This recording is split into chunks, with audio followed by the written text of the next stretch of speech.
Jiu Jitsu mindset. Professor Lucas is teaching this morning, so you guys are stuck again with just me. And as usual, the submission copy at the jujitsumindset.com. You can get your subscription there if you want to support the podcast. It's still not classified as a performance enhancing drug, so you can drink it safely. We have had just extraordinary people join us, and we're lucky once again to have another extraordinary person join us. So Professor Beto Vilanova, thank you very much for spending time with us. I'm so glad you're here. Peter, thank you for the opportunity and event. Love to be sharing a little bit of jiu-jitsu with you guys. We were talking just a little bit before we started recording about it's been a long journey. We got 25 years of jiu-jitsu life for you, and it's been a part of your life almost daily.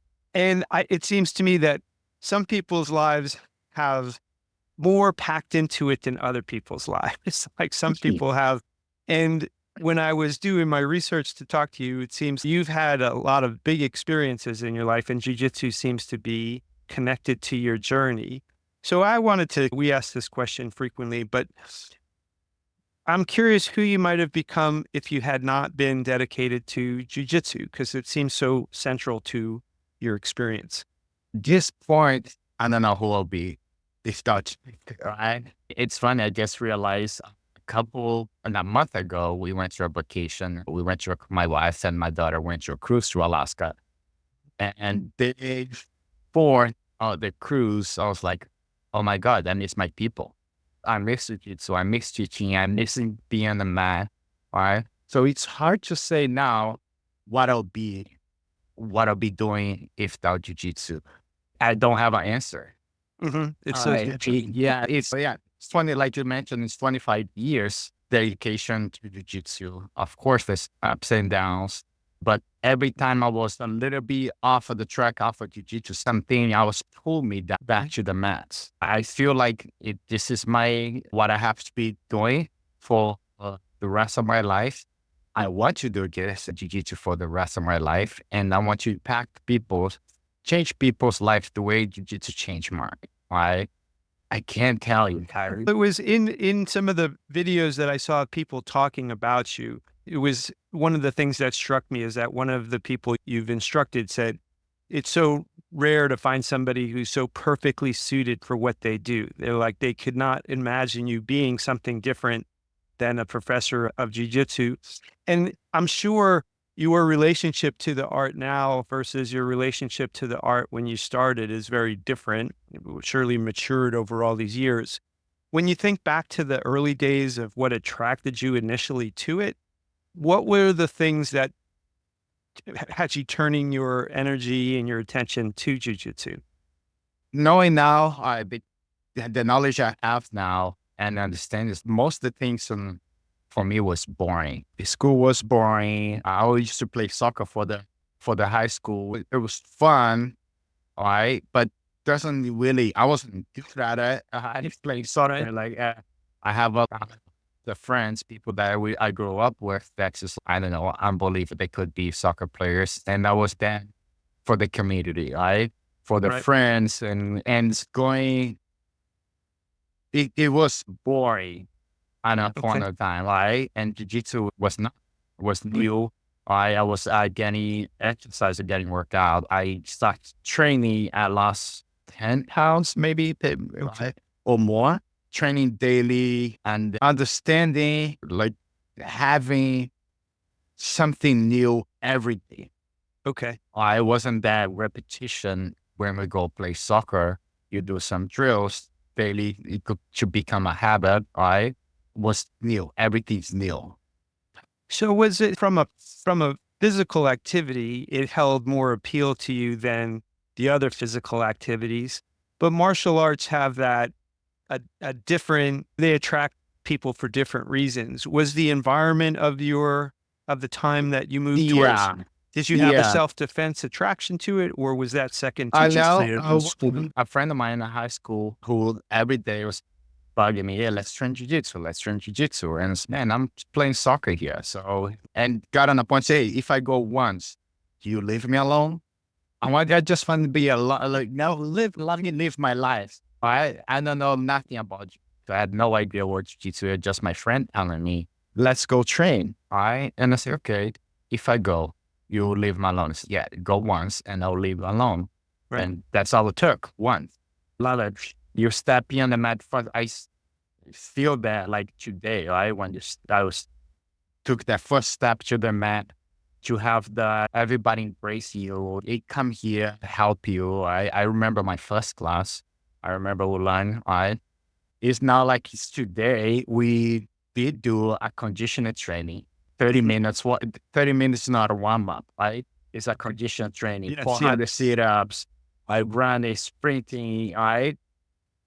I thought I was in a good shape for playing soccer, right? But I realized like not at all. Right? We see that a lot. And I remember my first class, that's both fighter pass to the side control, hold, and Americana. That's all my class. Then I sat for an hour watching everybody rolling. So the class was 30 minutes condition training. They call the warm up. I call Right. Yeah. condition training. 30 minutes technique and 1 hour open rolling. Well, every day, Monday to Thursday.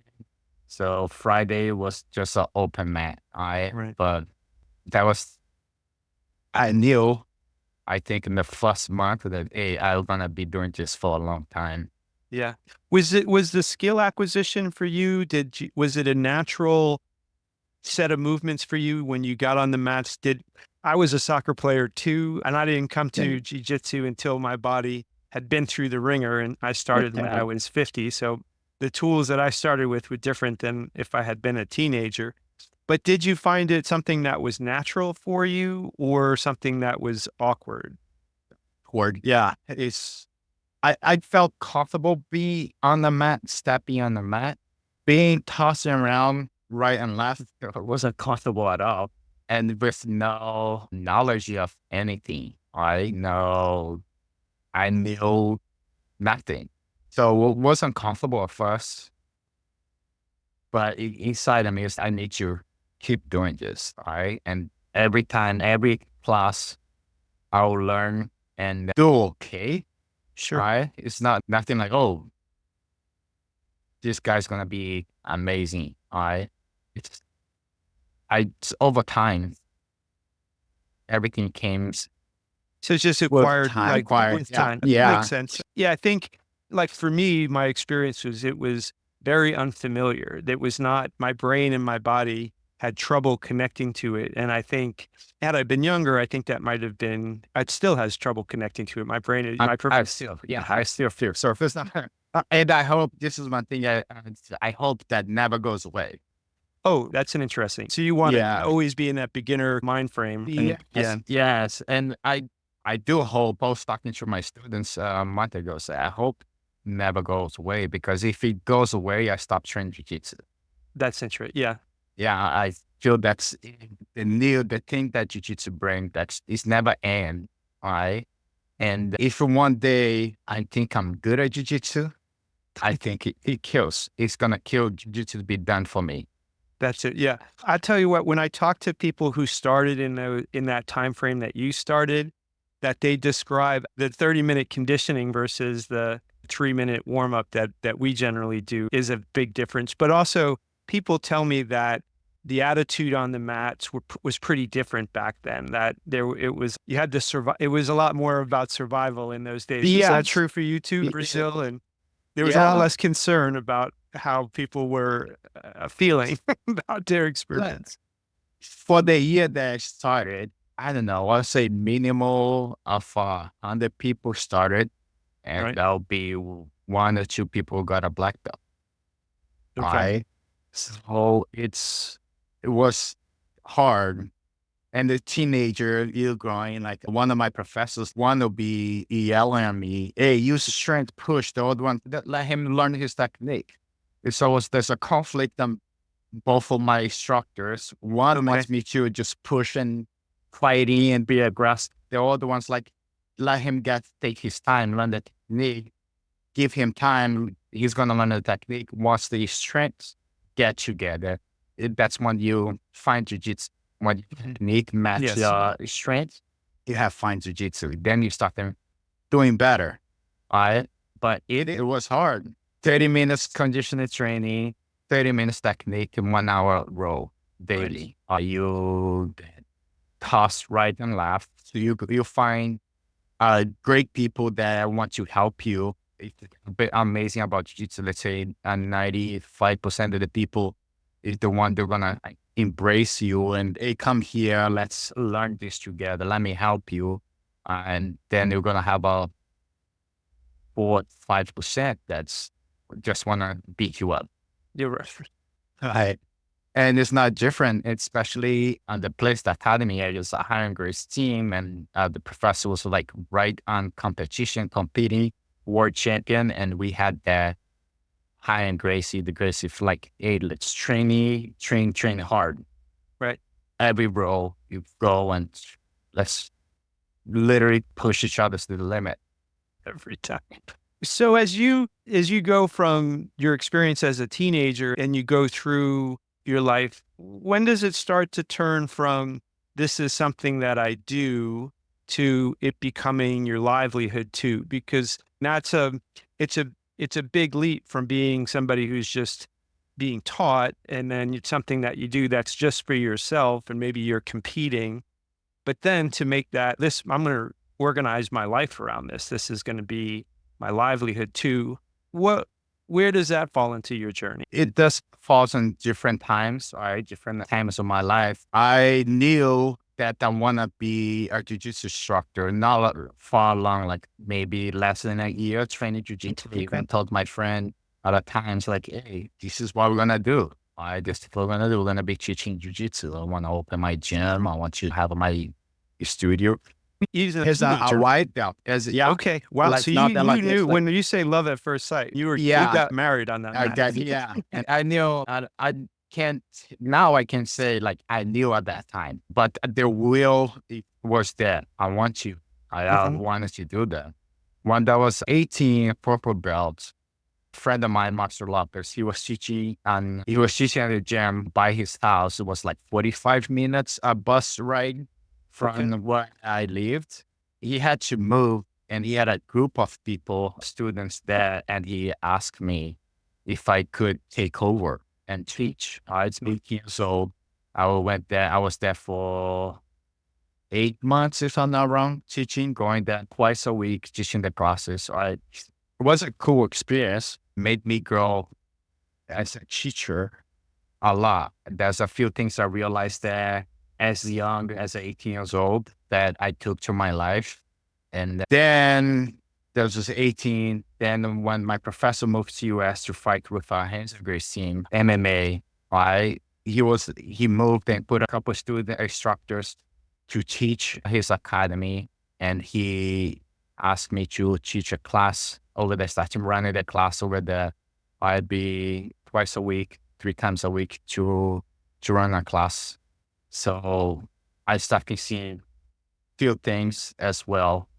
It was a really good experience, but I wasn't living. I had another job. Okay. I was working, uh, and it was really when I was just leaving at jiu-jitsu.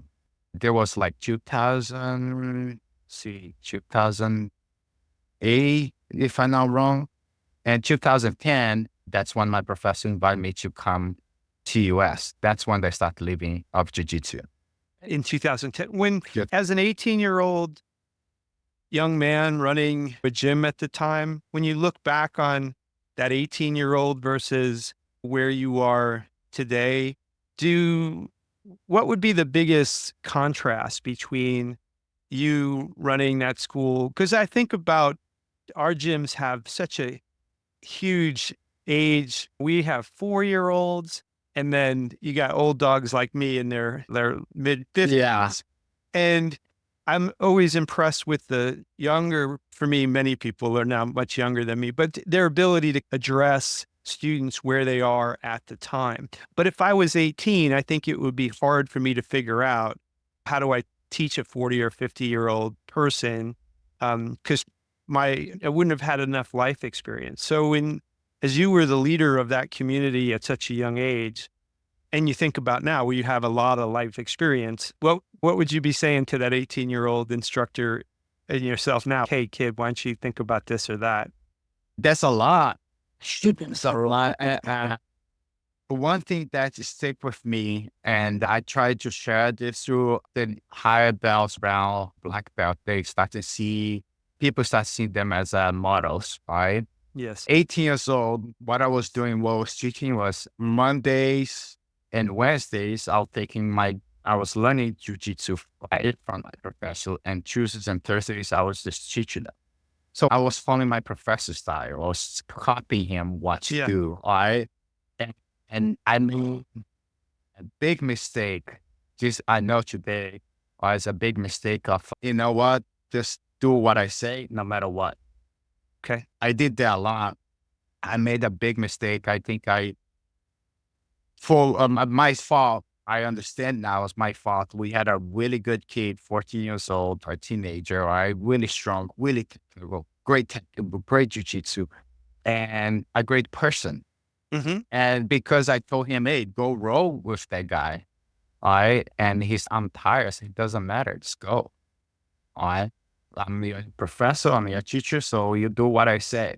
Mm-hmm. I didn't hire just like a teenager, teaching another teenager. What do I know? All Yeah. right. Right. Right. And he got really upset. And I was like, he was mad. And he said, you know what? I'm going to smash this kid just to tell him who's the boss. Okay. That's the mistake. Yes. Yes. I lost a student. I Sure. lost a, I don't know, like he was great. I don't know how far he could go. I don't know if he's ever trained jujitsu again. Yeah. Right. Yeah. And I feel like, hey, I can't do that. Cannot lose people over my ego. Yes. Right. Yes. Right. So that's a big lesson. And I see some of my students, the people trying to show how tough they are. Or, hey, I'm a higher belt, I'm a black belt. Do what I say because I am a black belt. So we really a black belt or really a higher belt that. And I try to show people that. But this is the big lessons I learned. All right. Yeah. That. Listen. Listen. Yeah. Ego. Keep the ego in check. Mhm. That theme comes up. Like the theme of humility has come up time and again. That the best jiu-jitsu practitioners that we've talked to on the podcast have also an extremely humble disposition. And earlier in our conversation, you were talking about, I always want to feel like I'm learning, which to me is a humble disposition that, after 25 years, you're still thinking of yourself as someone that needs to learn all the time. And I think that also then generally translates into patience with other people, because then you're not expecting somebody else to, everybody Yeah. are where they are, right? Yeah, everybody's, yeah. And then one thing I tell, like, my wife asked me, what do you fear? All right. And it's like for a long Interesting. time, so I don't know what I fear. All right. And this week just came to me is, hey, what I fear is to become a person that I hate. Interesting. All right. I Yeah. hate yelling. I hate people. I hate excuses. Like, hey, cannot do it. I'm sorry. I made a mistake. I have a fear to become a person that I hate. Mm. Right. And jujitsu, sometimes you go off and you learn how things are done, how the mat teach you life lessons. Yes. Right. And that's one fear that I have now. That the negative qualities that you don't like in the world, you might somehow or other adopt. Yes. That's And interesting. over time, you hate on other people that you think is wrong on you. Right. Right. So I see that for things that I lack, sometimes I'm lazy. I hate that on my daughter. Sure, it's lazy. And I excuses like, hey, try and tell her like, you can't give excuses. Right? So you like, if you make a mistake, say, sorry, I made a mistake. I'm going to fix. It's not, hey, oh, I did because so and so. Oh, you didn't. I'm doing this because I say, sorry. The answer is, I forgot. I'm going to fix it. I'm Right. sorry. Yeah. Right. Yeah. Yeah. That's to me, that's also an analogy for just honesty, right? What really happened? Let's just talk about what really happens. And we talk about the themes of like ego and excuses and dishonesty. I think if you have a big ego and you're not honest, I think Yeah. that often translates on the mats, in my opinion, to injury, because if you're not honest about, I'm submitted, I'm just not tapping. That's usually what right before somebody Yeah. right before someone gets terribly hurt. As you went along, could you talk a little bit about the role of competition then? Because often in a competitive environment, there's no place to hide. There are no excuses, right? The outcome is going to be a winner or loser situation. And Yeah. I'm curious, like, how competition affected your development, and then your opinion about, does competition belong in every jiu-jitsu player's experience or only for some? I'm curious what you think about that as well. I think every jiu-jitsu practitioner, right? That you have, I believe you have to compete at least once in your life. Yeah. I, These experiences that you can explain, yes. all right? You deal with all the emotions at once. All Mhm. right? You do before, you do during your training, prior your competition, after. It's such a great, say, a hurricane of emotions. Yes, yes, All yes. right? Yeah. It's that everybody has to feel at least once on their life, Mhm. right? And one thing I tell the students, I believe you, at one point in your life, you should compete. It's going to be on your time. I'm never going to push you to compete Right, because I want to be a good first experience. It's right, not, hey, I'm not going to say you're going to train, you're going to compete, you're going to win your first tournament. right, Probably not. I'd say 99% you're going to lose, right, right? And I want you to have a good experience. I want you to feel that you put the time, you prepare, you train the best. And when you walk in, that you walk in and say, I prepare myself for this tournament, winning or losing, I gave my best. I had a good experience. Because over time, all the competition I did, the one winning or losing, the only one that I regret to doing is the one that I didn't prepare myself for. right. That feeling, it kills you because you could do better. You have a better technique and you could perform better. I'm not saying you're winning, but Right. your performance for yourself could be yourself, what Yeah, you're capable of doing. sure. And that loss is devastating. That's the one you, yeah, hate. It Well, don't, yeah. Do you have a single contest, the single fight that stands out in your mind as, if I was to say, hey, what was the most memorable of all your fights in these different competitions? Is there one that pops to mind immediately that's, oh yeah, it's this one? yeah, that's one that Oh, okay. changed my jiu-jitsu, right? 2012, if I'm not wrong, no gi award, quarterfinals as Shandy Bader, Okay. right? And that made me, I want my jiu-jitsu to be like Shandy Bader jiu-jitsu. Wasn't, I got beat up. He walked me like he's walking in the park. And I used to, people hold me down with a lot of pressure. It's smashing, making me feel miserable, right? Shandy Ribeiro fight for, hey, I'm not going to put the pressure. I'm just going to hold you down until I get you in a submission. And that's what he did. I didn't feel like he was smashing me, like suffocating, right? I felt like I couldn't move. He just had you. He just had you control. Just control. I can't tell this. Hey, I'm a fan of Shandy Ribeiro. I'm fighting him, right? I'm willing to try. I don't know if it was like, man, I'm fighting my guy that I look up to jiu-jitsu. And I love his jiu-jitsu. I love his style. But I was like, I can't move. I tried to hip skate, side control, I tried to push. He didn't move. He just walked into and got me on the armbar. And it's like, shoot, I want to learn jiu-jitsu. That's Right. jiu-jitsu I want to learn. And it's been 12 years. I still searching for that. I'm improving a little bit at a time. I try to use less, right? When I'm controlling, I want you people to feel trapped if not feeling that pressure. I'm still searching for that. For me, it was what I changed my Yeah. your jiu-jitsu, what jiu-jitsu is, right? That's fascinating. Yeah.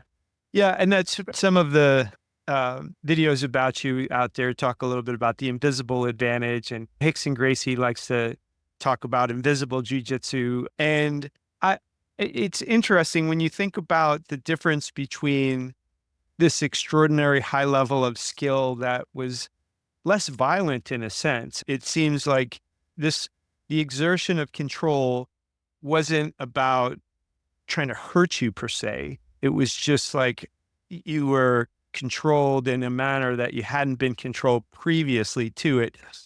If you were to describe like how, and I recognize you're telling me 12 years in, you're still grappling, so to speak, with how those things happen. What do you think that is? That's because that's an interesting idea. Is it in the muscles of the person? Is it in like an invisible? Yeah, Brain. It's it's a in the. brain. Go ahead, I Doctor. can tell, like today, I can tell that's real strength. Yeah. That's pure 100% power strength. It's like he knew, right, what he's capable of doing. He Mhm. knew the strong. He knows how strong he is, how much Right. technique he is, and he knew the right amount to use to defeat me. It was I precise. call, yeah, I can call this like it's a real the true powerful. He had the right control, the right mind, the right knowledge to use, the right amount of force.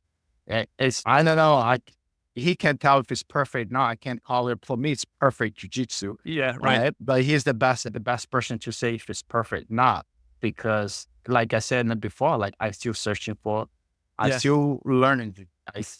I think I was starting to my students like better jujitsu. It's a conversation. I just had a conversation with my students. He's feeling like he's not improving. He's having a hard time. He think he should be in the better. Like, man, this is me too. Yeah. That's it's This is so. me.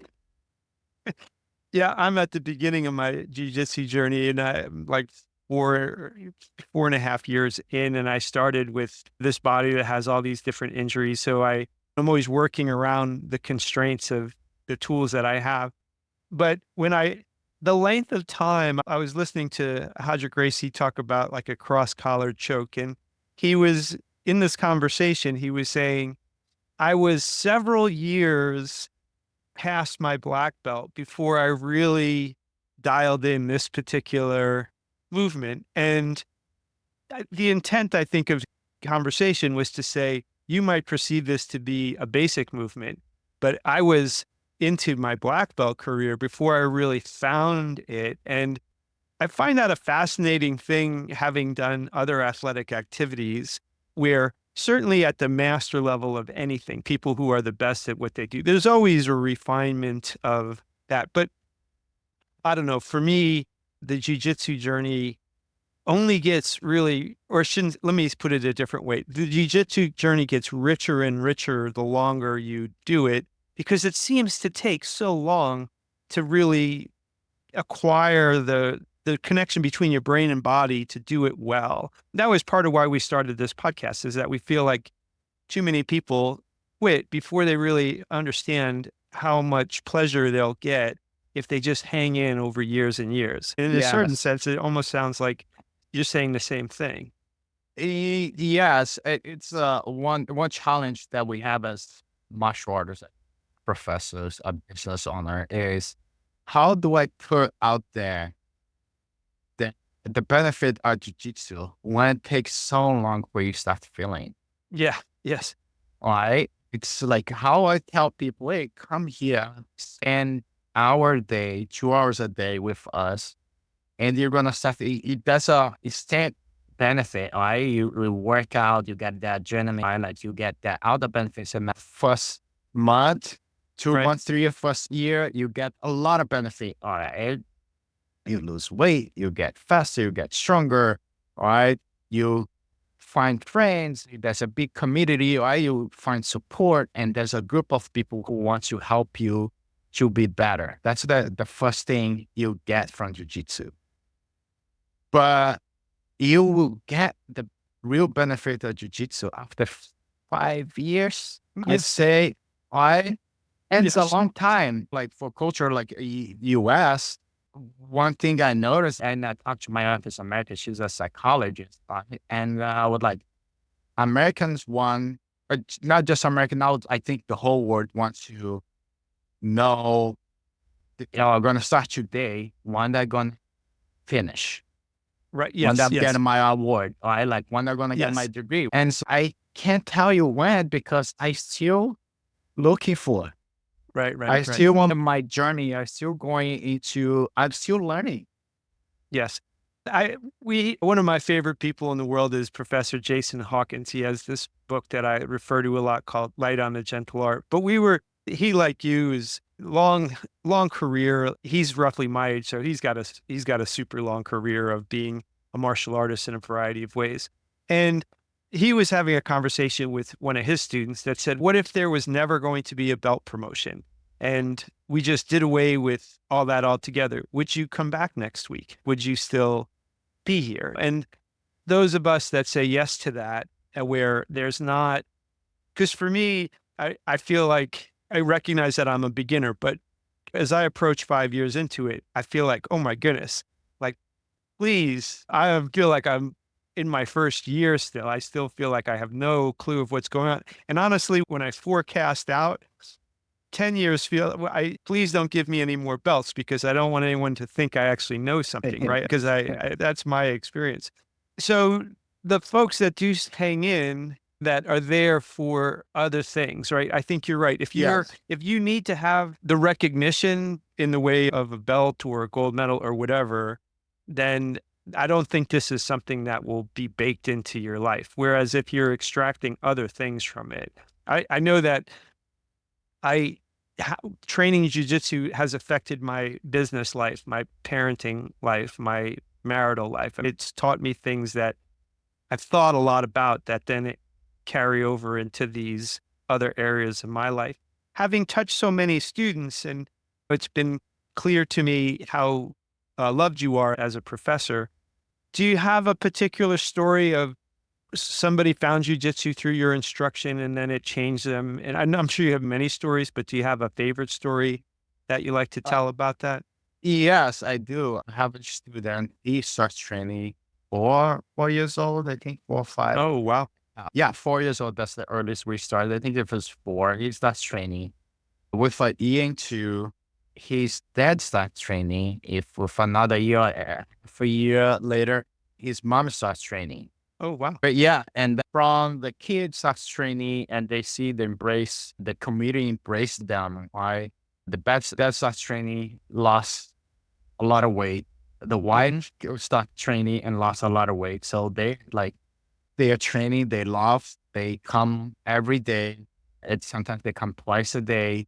And it's for me, it's the best. It's like through our kids start training, the parents see the benefit of and start enjoying and change their life, right? Yes. So Yes. from being an overweight couple now together, embrace something together and change their life.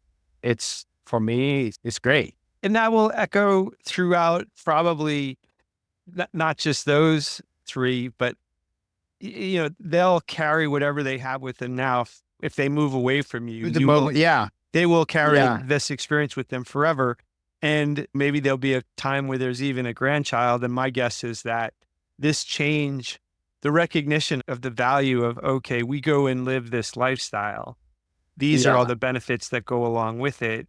Sometimes I think people get trapped. They don't really recognize that, hey, all of this hard work will benefit you, but they don't hang in long enough to figure out, oh, yeah, I feel very different. My life is very different. It sounds like this as a family, they found this all at the yeah. same time. It's pretty great. Yeah, yeah, it's great, and this is our goal. For you, or the podcast, we as Yes. instructors, the goal is to plant the seed, all right, Yes. for people to start to see what we see. All right? So if you come to my gym one day, I just want you have a good experience. I really try for you to come and have a good experience for you to live, and the jujitsu a good thing for me. I'm gonna keep going. All right. It doesn't matter if it's training with me or somebody else. Right. All right. I know the power of the martial arts, the power of jujitsu. I can speak only for jujitsu. I had great people in my life, and I would just want to say, hey, this is what jujitsu can do for you. Right. All right. So that's the goal. And you've organized your life around this goal and clearly affecting lots of people, and it's been a lot of fun to hear your story. So thank you for Thank sharing it you. with me. And if people want to find you, someone might be listening, we should talk about where you're at. So tell us if they want to come find you on social media and they want to come Yeah, through this we experience. have the gym, it's Villanova Jiu Jitsu, Vilnova Jiu Jitsu. Instagram, Facebook is Villanova BJJ. I have a YouTube channel. I try to upload as much video techniques video over there. So Villanova Brazilian Jiu Jitsu. My Instagram is Beto, Beto Villanova, and Facebook is same. Yeah, it's just an honor. Thank you so much for having me. Yeah, Yeah, it's you were fun. great. Tell us where the gym is too. There may be someone local that wants to come in and take a class. Yeah, it's in Camarillo, California. Yeah, I've been Mhm. to the county. Yeah, 45 minutes from LA. If without traffic, I say this. Yeah, so we in the business. I'm with the gym. I opened the gym 8 years ago, so we have a nice spot. Yeah, for sure. That's beautiful up there too. All right, Professor. Thanks All right, again. Peter, thank you so much. It's an honor. I have fun. I I hope you appreciate that. enjoy it. Oh, I loved it. Okay. Yeah, thank you.